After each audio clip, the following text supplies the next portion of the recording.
भगवते वासुदेवाय।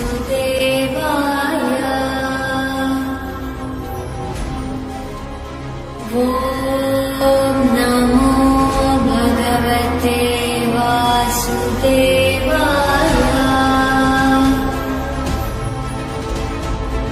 ॐ नमो भगवते वासुदेवाय।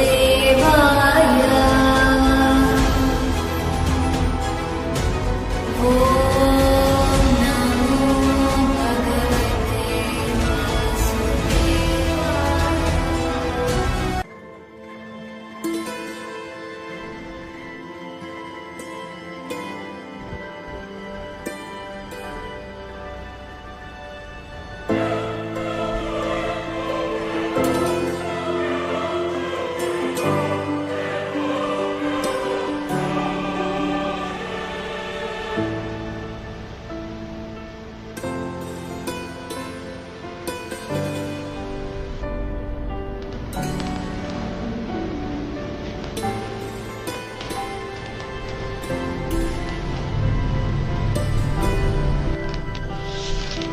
सत्ययुग के अंतिम काल में जब धर्म की ज्योति मंद पड़ने लगी थी, पूरी धरती अधर्म और अत्याचार से कांप रही थी। असुर राज हिरण्यकश्यपु का आतंक इतना बढ़ चुका था कि देवता, ऋषि, यहाँ तक कि स्वयं इंद्र भी भयभीत हो उठे थे। हिरण्यकश्यपु ने घमंड में आकर स्वयं को ईश्वर घोषित कर दिया। उसने अपने ही पुत्र भक्त प्रहलाद को भगवान विष्णु का नाम लेने के अपराध में अनेक यातनाएं दी, लेकिन प्रहलाद का विश्वास अडिग रहा। हर सांस में बस एक ही नाम था, नारायण। जब अधर्म अपनी चरम सीमा पर पहुंच गया, जब अन्याय सहन करने योग्य नहीं रहा, तब भगवान विष्णु ने धारण किया एक अद्भुत, अद्वितीय और भयानक रूप। न वे पूर्ण मानव थे, न पूर्ण पशु। वो प्रकट हुए नरसिंह अवतार के रूप में, अधर्म के विनाश और भक्त की रक्षा के लिए धरा पर अवतरित हुए आधे नर आधे सिंह। आज हम सुनेंगे उसी अद्भुत कथा को जिसने सिद्ध कर दिया कि भक्त की पुकार पर भगवान सदैव उतरते हैं और अधर्म का अंत निश्चित है।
सत्यं वद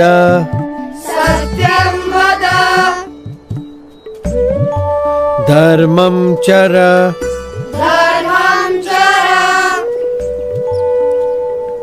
सत्यान्न प्रमदितव्यम् सत्यान्न प्रमदितव्यम् धर्मान्न प्रमदितव्यम् धर्मान्न प्रमदितव्यम्।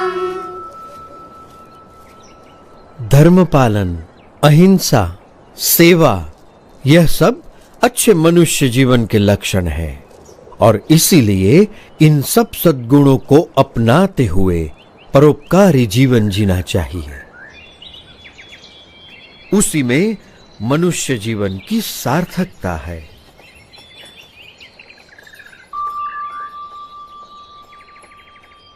बड़े ध्यान से सब सुन रहे हो, क्या समझ में आ रहा है? कुछ प्रश्न हो तो जरूर पूछना, झिझकना मत।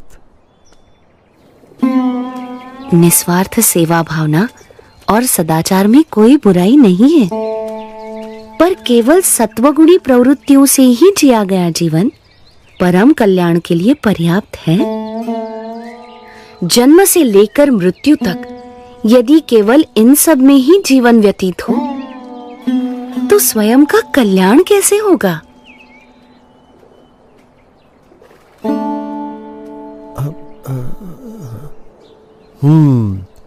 बड़े गुणी लगते हो, विद्याभ्यासी भी लगते हो और तर्क भी बहुत अच्छी तरह से प्रस्तुत कर लेते हो।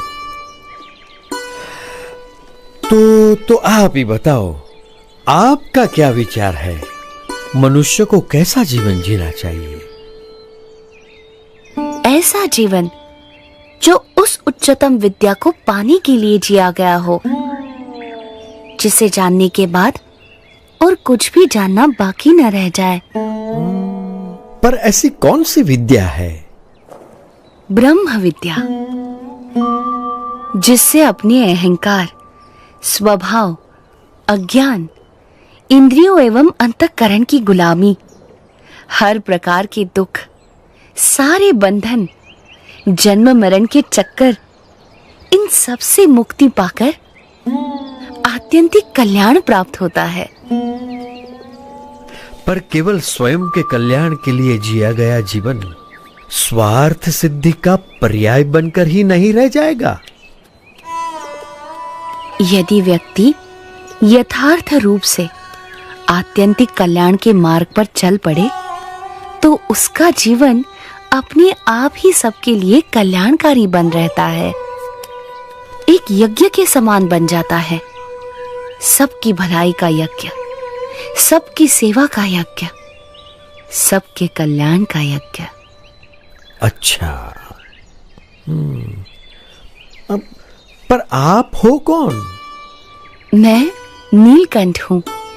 आप इस उम्र में ऐसे अकेले क्यों निकल पड़े हो? सबको परम कल्याण के मार्ग पर प्रेरित करने के लिए यही मेरे जीवन का उद्देश्य है। उम्र से तो आप शिष्य जैसे लगते हो, पर ज्ञान से गुरु हो।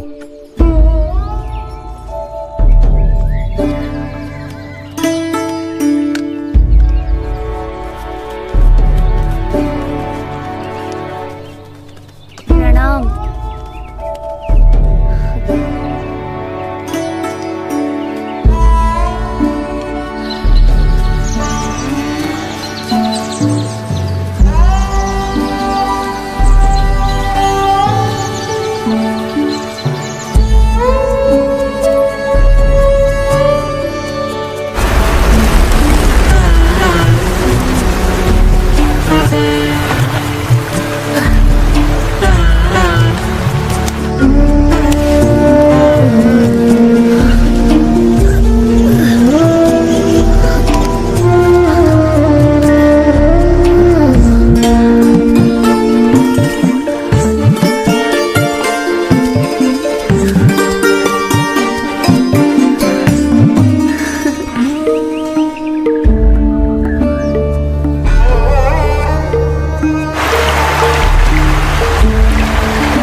मानसरोवर जाते हुए रास्ते में नीलकंठ वर्णी पुण्यवंत तपोभूमि बद्रीवन में आए।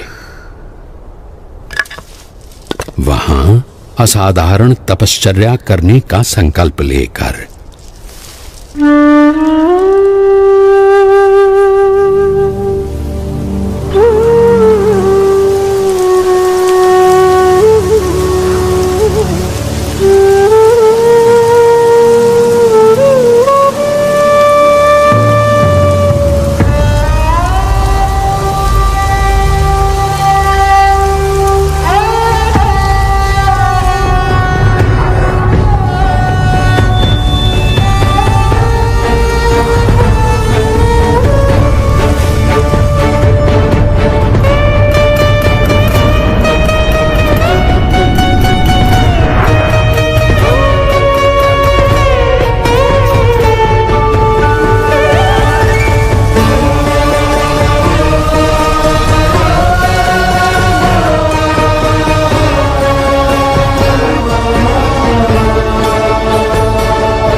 बद्री वन में अविरत 3 मास तक असाधारण तपश्चर्या करने के बाद भी नीलकंठ वर्णी और ऊपर मानसरोवर जाने के लिए उत्सुक थे और निश्चिंत थे। और यहाँ नीचे ज्योतिर्मठ में बद्रीनाथ मंदिर के पुजारी जी चिंतित थे। पुजारी जी, ऐसा हिमप्रपात तो हर साल शीत ऋतु में होता रहता है, आप इतने चिंतित क्यों हो गए? क्योंकि इस साल शीत ऋतु में एक नन्हा बालक मानसरोवर की ओर चल पड़ा है। हमें यहाँ इतनी संरक्षित जगह पर रहते हुए भी चिंता हो जाती है, तो उसे वहां कितनी चिंता होती होगी, कितना डर गया होगा वो। जिस भूमि पर शीत ऋतु में खड़ा रहना ही मुश्किल है, वहां अपनी यात्रा कैसे करता होगा वो। बर्फ के वीरान रेगिस्तान में केवल 11 साल का मासूम अकेला।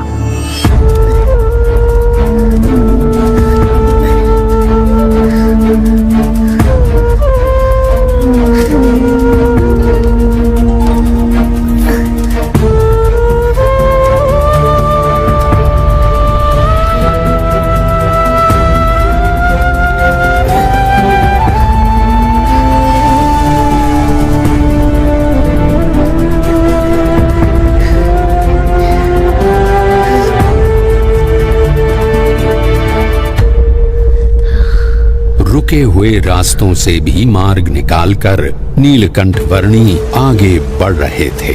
जहां ठंड से लड़ते लड़ते सूरज की किरणें भी हार जाती थीं, वैसे बर्फ के रेगिस्तान में सूरज से भी अधिक देदीप्यमान रहते हुए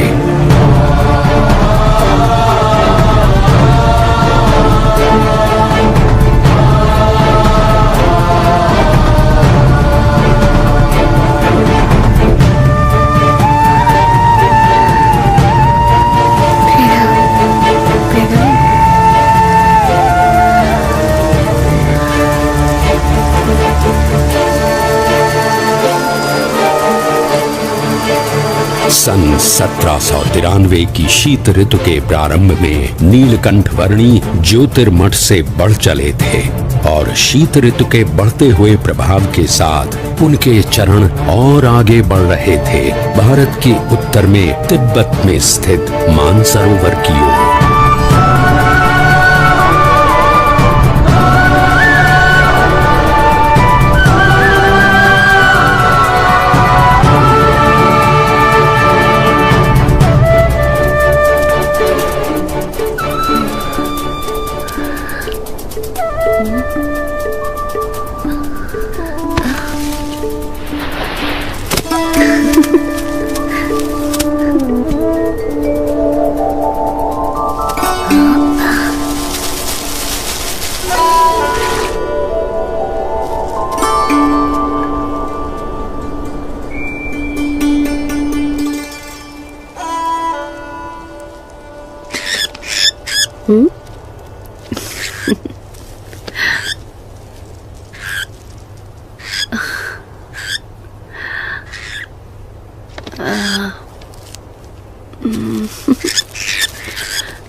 किसी भी प्रकार की आपदाओं से ऊपर उठकर अपनी यात्रा को अविरत रखने की स्वाभाविक प्रकृति के अनुसार नीलकंठ वर्णी बढ़ चले विश्व के सबसे ऊंचाई पर स्थित प्रदेश तिब्बत में।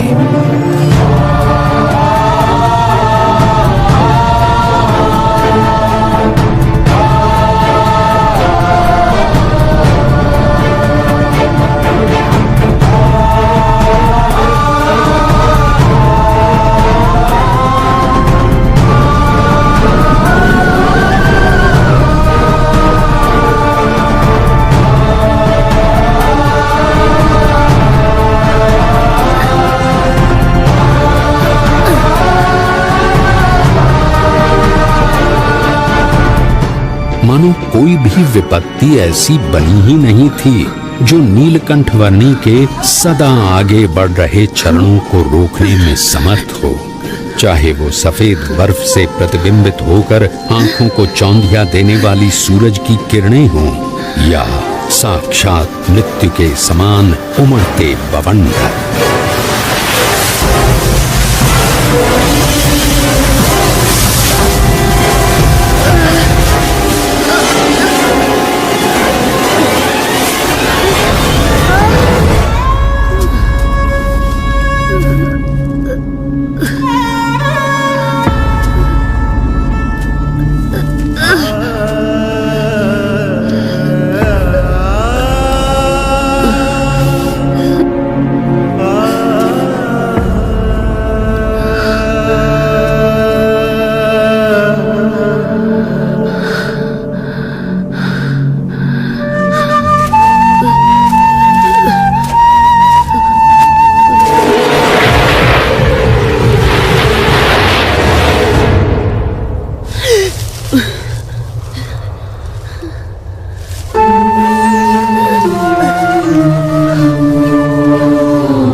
नीलकंठ वर्णी ने अपनी यात्रा को जारी रखा हिमालय के शिखरों से भरे हुए प्रदेश तिब्बत में।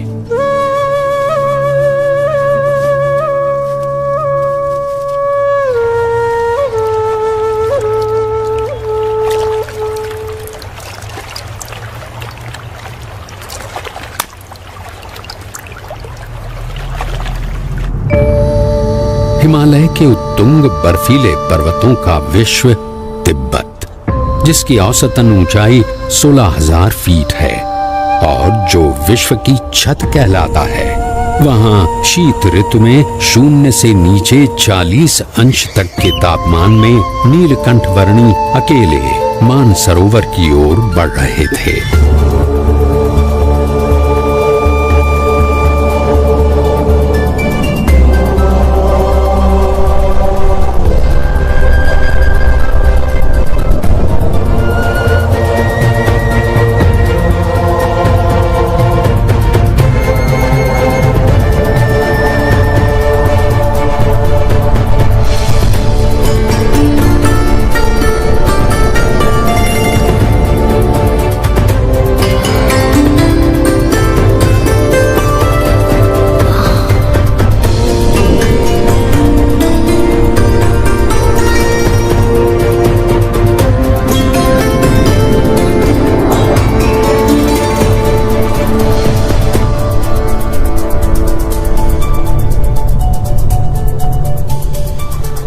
धर्मात्मनि यो रक्तो विरक्तो अपरमात्मनि।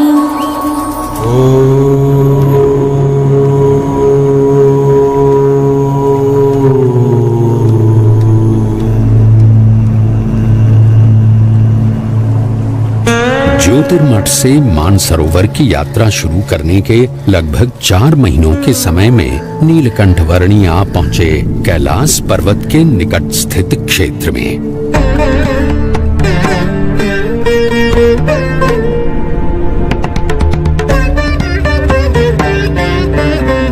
लगभग 21,700 फीट ऊंचे कैलाश पर्वत की तलहटी में राक्षस ताल सरोवर के निकट लगभग 15,000 फीट की ऊंचाई पर स्थित विश्व के सबसे ऊंचे मीठे जल के सरोवर मानसरोवर पर नीलकंठ वर्णी आ पहुंचे।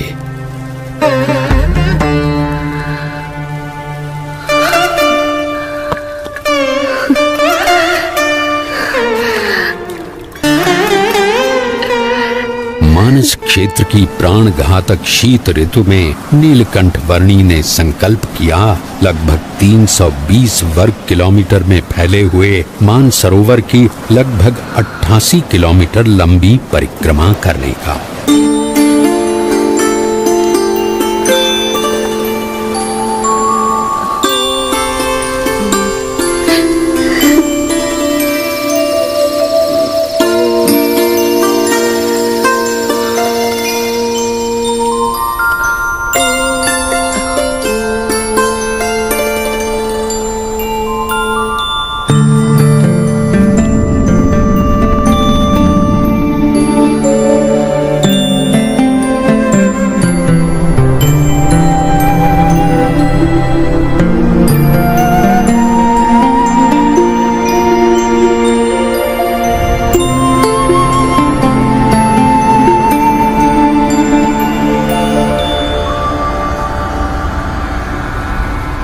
धर्म नियम और भक्ति क्रियाओं के पालन में कोई भी समझौता न करके नीलकंठ वर्णी मुमुक्षु मात्र के लिए जैसे एक उदाहरण प्रस्थापित कर रहे थे।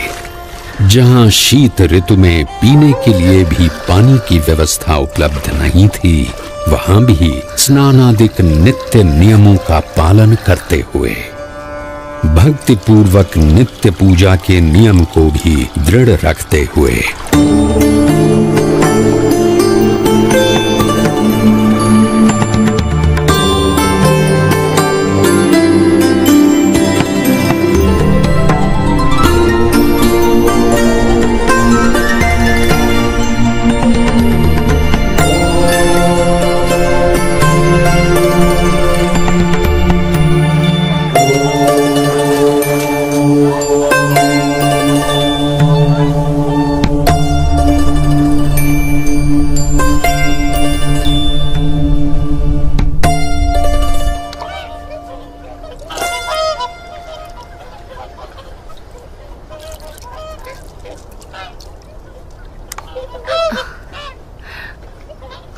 इस जन्म में आप सब हंस हैं और अगले जन्म में आप मेरे परम हंस बनेंगे।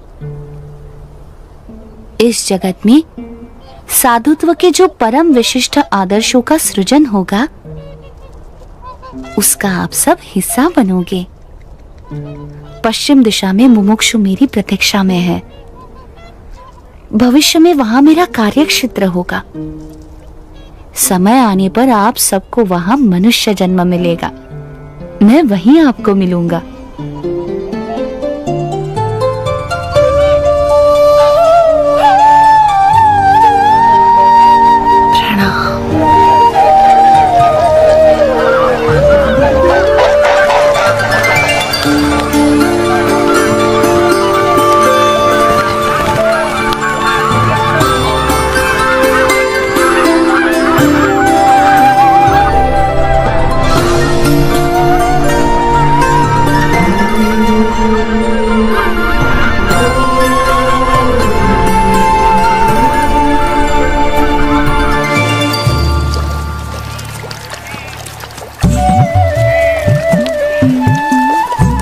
शीत ऋतु तिब्बत प्रदेश में बिताकर नीलकंठ वर्णी पुनः बद्रीनाथ जाने के लिए निकल पड़े।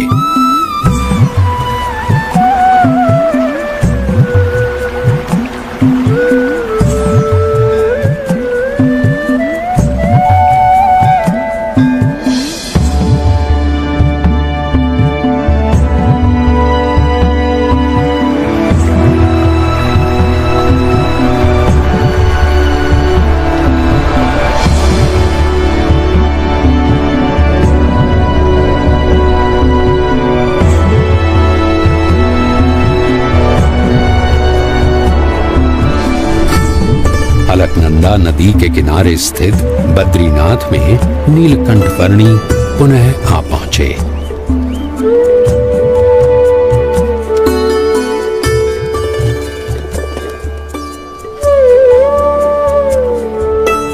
जय बद्रीनाथ जी की जय बद्री विशाल जय बद्री।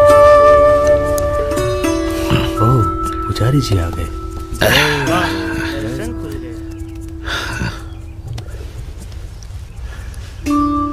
नमो नारायण नमो नारायण। जय बद्रीनाथ पुजारी जी।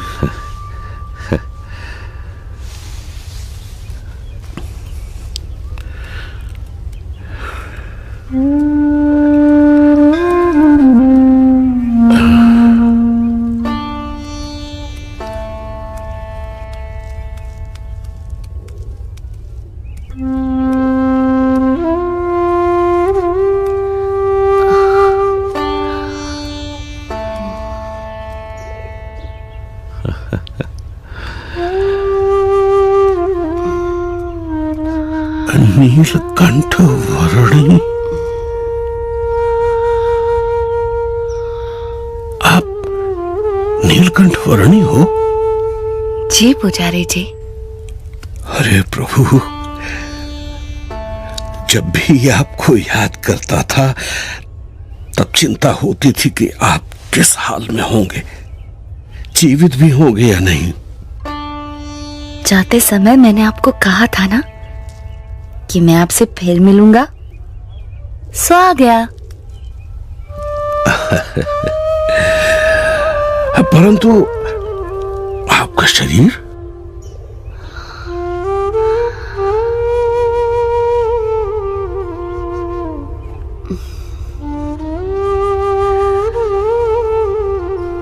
कितना दुबला पतला हो गया है। चलिए सबसे पहले कुछ अन्न ग्रहण कर लीजिए। आइए प्रभु, पधारिए। यहां से चलिए प्रभु, इस तरफ से पधारिए।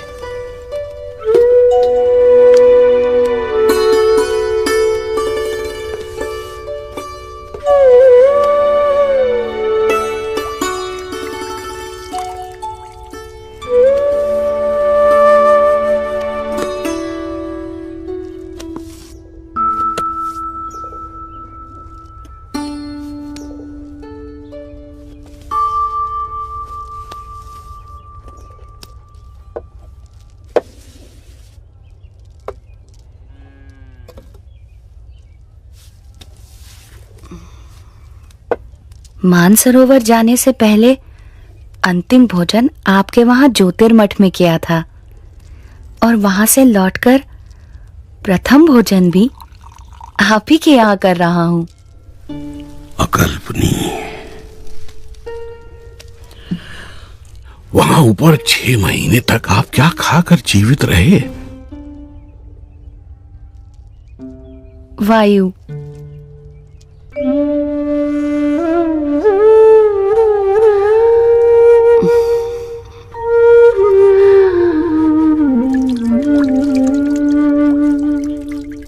मुमुक्षुओं के भावों को परख कर उन्हें अपने संबंध से कल्याण के मार्ग पर प्रेरित करते रहने का नित्य क्रम नीलकंठ वर्णी ने अखंड रखा था।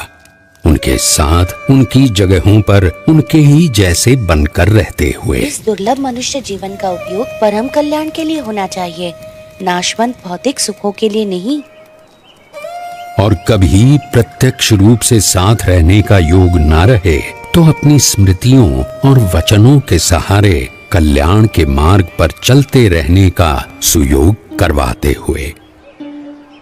प्रभु, आपने कहा था कि आपकी यात्रा कल्याण के लिए है, परंतु आपकी इतनी कष्टदायक यात्रा से किसी का कल्याण कैसे होगा? इस पृथ्वी पर जगह जगह पर अनेक मुमुक्षु हैं जो सच्चे भक्ति भाव से साधना कर रहे हैं। मुझे यात्रा करके उनसे भेंट करनी है, उन्हें कल्याण के मार्ग पर प्रेरित करना है। दूसरों के कल्याण के लिए स्वयं पर इतना कष्ट? नीलकंठ, आपकी यात्रा सच में कल्याण यात्रा ही है। मेरा परम सौभाग्य कि मुझे आपकी सेवा का अवसर मिला। मेरा ध्यान रखने के लिए आपका भी धन्यवाद। आप अपना विशेष ध्यान रखिएगा नीलकंठ वर्णी। शुभम भवतु। प्रणाम।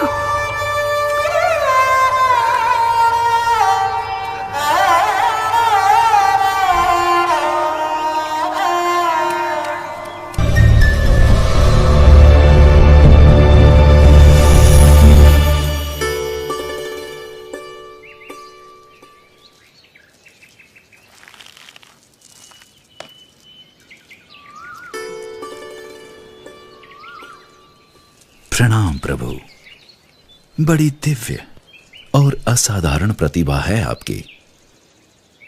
शायद आप वही है जिनकी भक्ति हम करते हैं, जिनके आशीर्वाद से हमारा राज्य, हमारा संसार चलता है। आपके आगमन से मेरे राज्य की धरती तो पावन हो ही गई है। अब कृपया मेरे राजभवन में पधार कर उसे भी धन्य कीजिए। आपके और आपके परिवार के बलिष्ठ संस्कार हैं, इसीलिए मैं आपके वहां जरूर आऊंगा।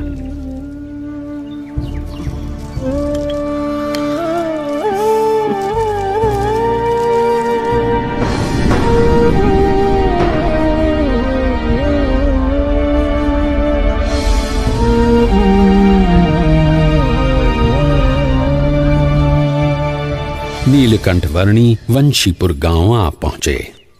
कोई कहियो रे प्रभु आवन की, कोई कहियो प्रभु आवन की, मन भावन की, प्रभु आवन की, मन भावन की, कोई कहियो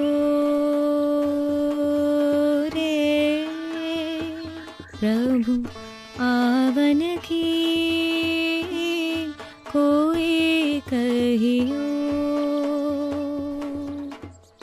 आपन आवे लिख नहीं भेजे, बान परी ललचावन की। आपन आवे लिख नहीं भेजे, बान परी ललचावन की। ये दो नैना कहो नहीं माने, ये दो नैना कहो नहीं माने, नदियाँ बहे जैसे सावन की, नदियाँ बहे जैसे सावन की, कोई कहियो। ये महाराज पैदल चलकर क्यों आ रहे हैं? हाँ? और घोड़े के ऊपर कौन बैठा है? देखूं तो महाराज पैदल, अवश्य ही कोई विशिष्ट अतिथि होंगे।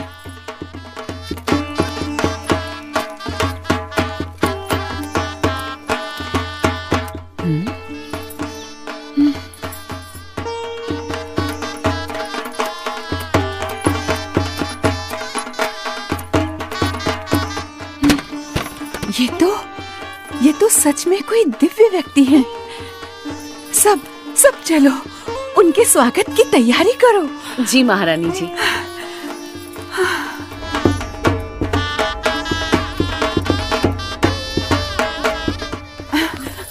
और सुनो, राजकुमारी ईला और सुशीला को भी बुला लो। जरूर महारानी जी।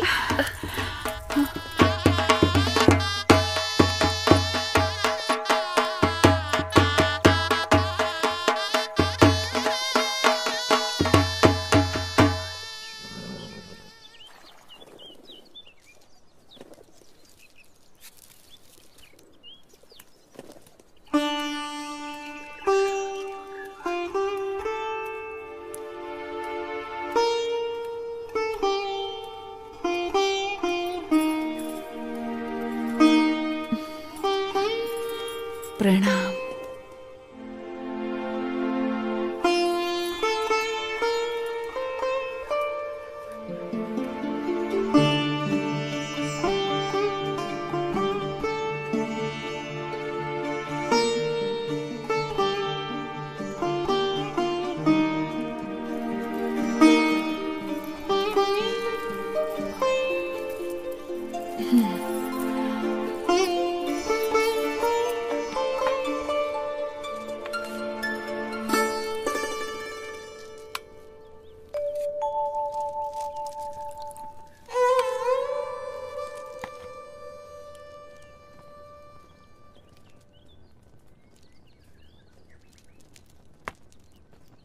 वर्णी जी, हमारे राजा धर्म पालन के आग्रही है और उसके फलस्वरूप उनके ऊपर ईश्वर की इतनी कृपा है कि उन्हें इतनी प्रतिष्ठा, इतना मान सम्मान, इतनी धन दौलत, इतना वैभव, ऐसा श्रेष्ठ भोजन, सब कुछ प्राप्त है। धर्म का संबंध केवल धन दौलत, पद प्रतिष्ठा, मान सम्मान, बाह्य वैभव और बाह्य व्यक्तित्व से नहीं, किंतु आंतरिक प्रतिभा से है।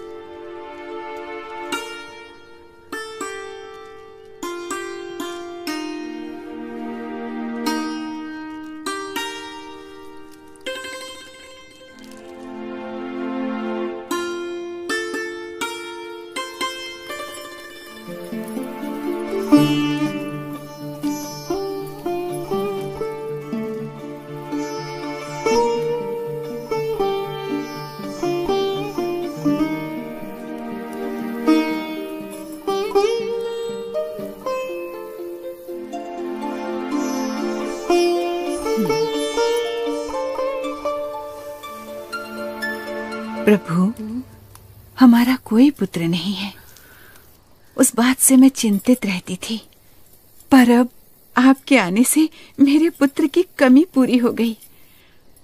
अब आप यहीं रुक जाइए। आपके पूर्व जन्मों के संस्कार हैं और आपका भक्ति भाव भी है, इसीलिए मैं यहाँ आया हूँ।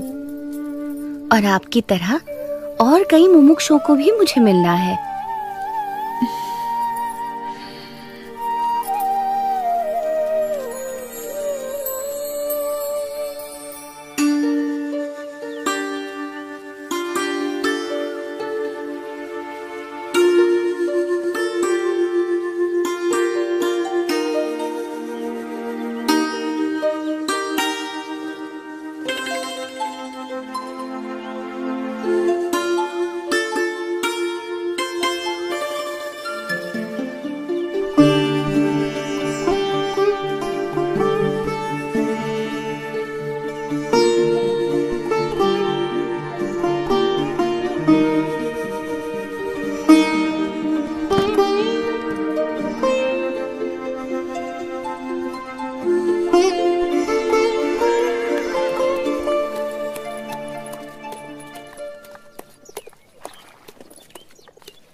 मन ही मन में बड़ा मुस्कुरा रही हो।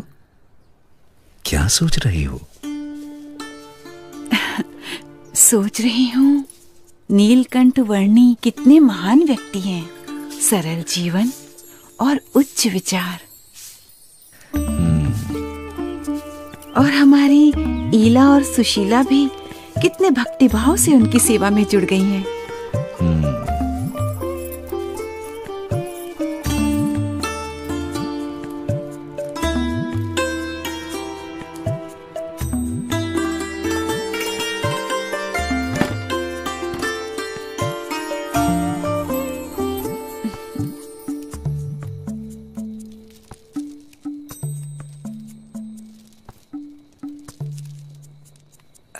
नीलकंठ वर्णी, कई दिनों से आप हमारे साथ हमारे स्वजन की तरह ही बस रहे हैं।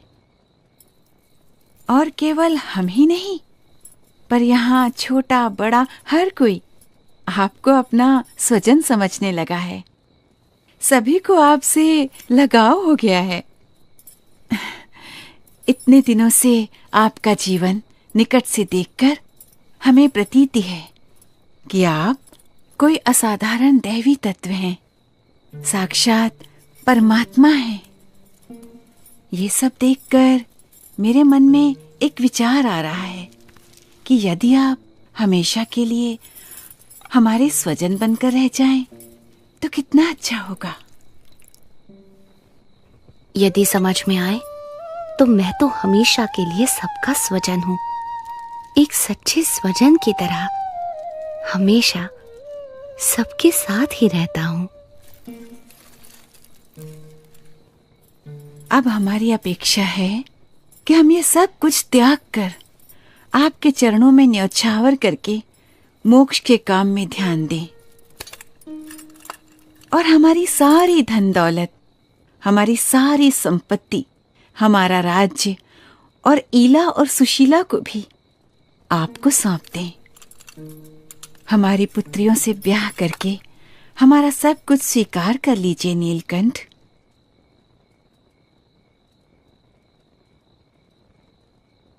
आप तो साक्षात परमात्मा हैं। आपसे अच्छा पति हमारी पुत्रियों को कहाँ मिलेगा? माते, जो सबका स्वजन है उसे केवल अपना बना लेना चाहती हैं। मैं आप सबको सारे बंधनों से मुक्त करना चाहता हूं, और आप मुझे ही ये सब बंधनों में बांधना चाहती हैं।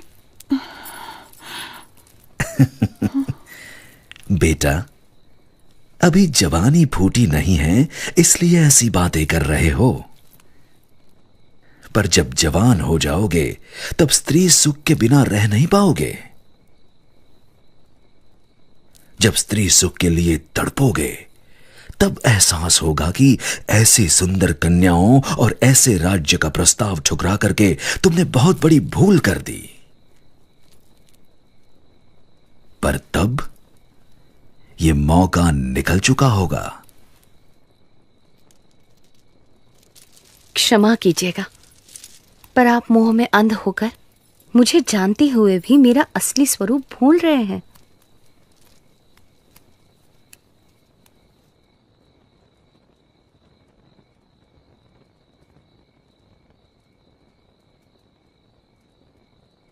यही तो माया का प्रभाव है कि जो परमात्मा की उपस्थिति में भी आपको परमात्मा का सुख लेने नहीं देता है, और ऊपर से साक्षात परमात्मा में भी माया का भाव लाकर रख देता है।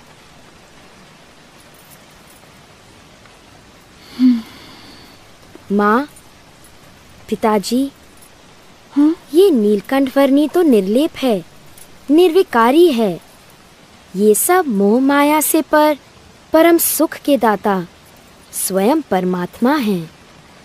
वे ऐसे क्षुल्लक लौकिक सुखों में क्यों बंधेंगे?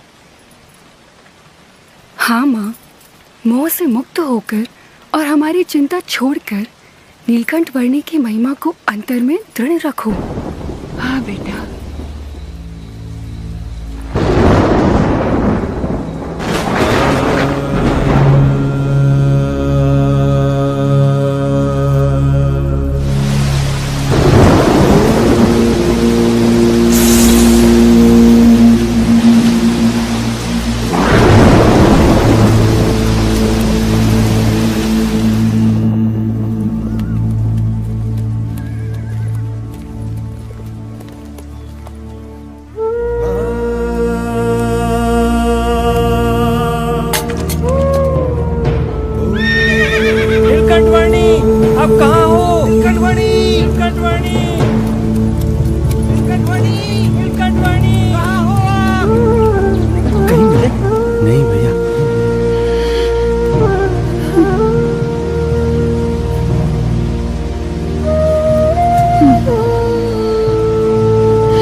है।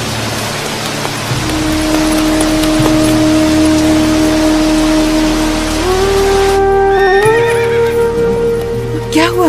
नीलकंठ वर्णी मिले? सुबह से लेकर अब तक हमने नीलकंठ वर्णी को हर दिशा में ढूंढा, पर वो कहीं नहीं मिले।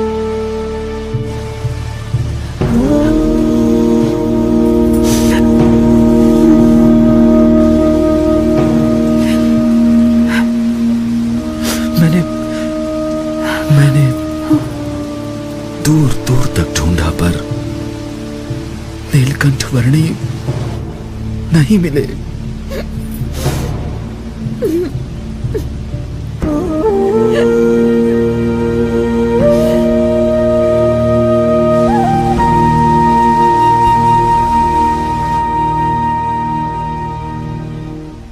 माँ, वे चले तो गए हैं, पर हमें सच्ची समझ देकर गए हैं, हमारा कल्याण करके गए हैं। उन्होंने कहा था ना कि उन्हें तो अभी अनेक मनुष्यों का कल्याण करना है। वे कहते थे ना कि यदि समझ में आए तो एक सच्चे स्वजन की तरह वे हमेशा सबके साथ ही रहते हैं। वैसे ही वे हमेशा हमारे साथ रहेंगे। हाँ बेटा।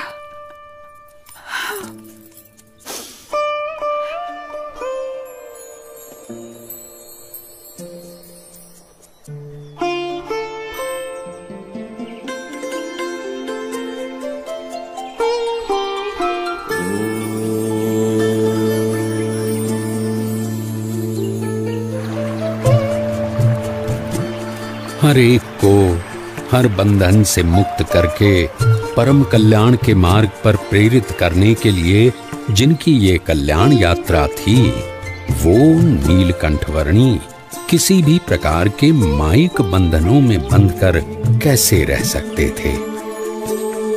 अपनी कल्याण यात्रा को अविरत रखते हुए नीलकंठ वर्णी बढ़ चले वंशीपुर से मुक्तिनाथ की ओर।